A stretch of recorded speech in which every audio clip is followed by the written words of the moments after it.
આપણને કહે છે ભયંકર અને ભયંકર દિવસો આવવાના.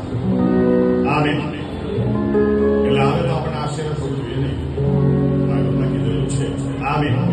પણ એની વચ્ચે આપણે શું કરવાનું છે એ પણ કીધેલું છે.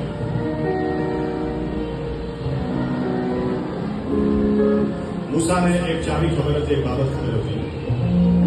બધા જ મારી સાથે હોય, કોઈ મતલબ નથી જો ઈશ્વર મારી સાથે ના હોય.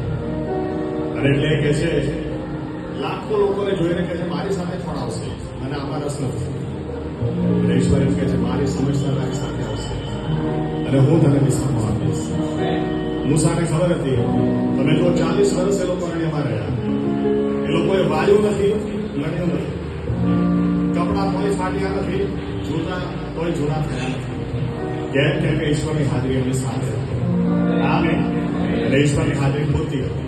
એટલે આપણી પણ એ જ પ્રાર્થના હોવી જોઈએ, એ જ ઝંખના હોવી જોઈએ કે પ્રભુ ઈસુમાં તમે મારી સાથે ચાલો, તમે મારા માટે પૂરતા છો. તમે લાભ સમુદ્રની આગળ ઉભા રહો, 1 કરોડની લાંચ આપી સલગે ભાગ થઈ જાય, નહીં થાય. કેટલા પ્રશ્નો, કેટલી પરિસ્થિતિ જીવનમાં એવી આવશે, ખ્યાલ આવશે, પૈસો કામ નહીં લાગે.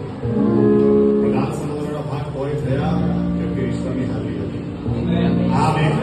આમીન. એટલે જો આપણી એ જંગ ના હોય તો ઈશ્વરનો પણ જવાબ છે મારી સમસ્યા તારી સાથે આવશે, હું તને વિસામો આપીશ. તું ક્યાં જશે